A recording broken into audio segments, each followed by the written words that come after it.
প্রস্তুতি শেষে দ্রুত স্থানীয় সরকার নির্বাচনী প্রক্রিয়া শুরু হবে, সংসদে মির্জা ফখরুল। স্থানীয় সরকার নির্বাচনের বিষয়টি সরকারের সক্রিয় বিবেচনাধীন রয়েছে উল্লেখ করে স্থানীয় সরকার, পল্লী উন্নয়ন ও সমবায় মন্ত্রী মির্জা ফখরুল ইসলাম আলমগীর বলেছেন, প্রয়োজনীয় প্রস্তুতি শেষে দ্রুত স্থানীয় সরকার প্রতিষ্ঠানগুলোর নির্বাচনী প্রক্রিয়া শুরু করা হবে।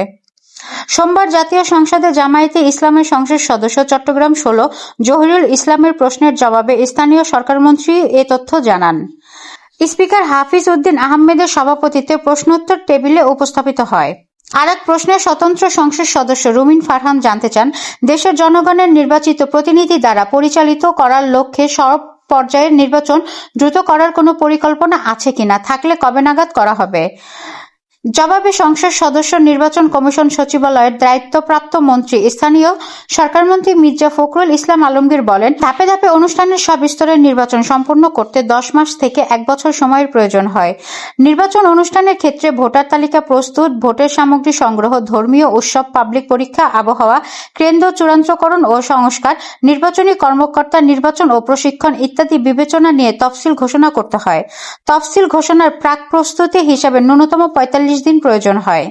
বিএনপি সংসদ সদস্য পাবনা 5 শামসুর রহমান শিমুল বিশ্বাসের প্রশ্নের জবাবে মির্জা ফখরুল আলমগীর বলেন, 1.5 লাখ ইভিএম কেনার জন্য 3,825 কোটি 34 লাখ টাকা প্রাক্কলিত ব্যয়ে জুলাই 2018 থেকে জুন 2024 মেয়াদে একটি প্রকল্প বাস্তবায়িত হয়েছে।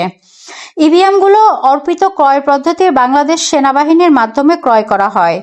প্রকল্পটি সমাপ্ত হয়েছে। প্রকল্প সমাপ্তি প্রতিবেদন গত বছর 13 মে বাস্তবায়ন মূল্যায়ন বিভাগে পাঠানো হলেও এখনো মূল্যায়ন প্রতিবেদনটি পাওয়া যায়নি। অডিট অধিদপ্তর থেকে এই প্রকল্পের অডিট আপত্তি তোলা হয়েছে, যা এখনো নিষ্পত্তি হয়নি। প্রকল্পটির বিষয়ে দুর্নীতি দমন কমিশনের অধীনে তদন্ত চলমান রয়েছে। মন্ত্রী জানান, জাতীয় ও স্থানীয় পর্যায়ের কোনো নির্বাচনে ইভিএম ব্যবহার হবে না বলে নির্বাচন কমিশনের সিদ্ধান্ত হয়েছে। বর্তমানে ইভিএমগুলো বিভিন্ন godown, Bangladesh machine tools factory, BMTF ও নির্বাচন কমিশন সচিবালয়ের বেসমেন্টে সংরক্ষিত রয়েছে।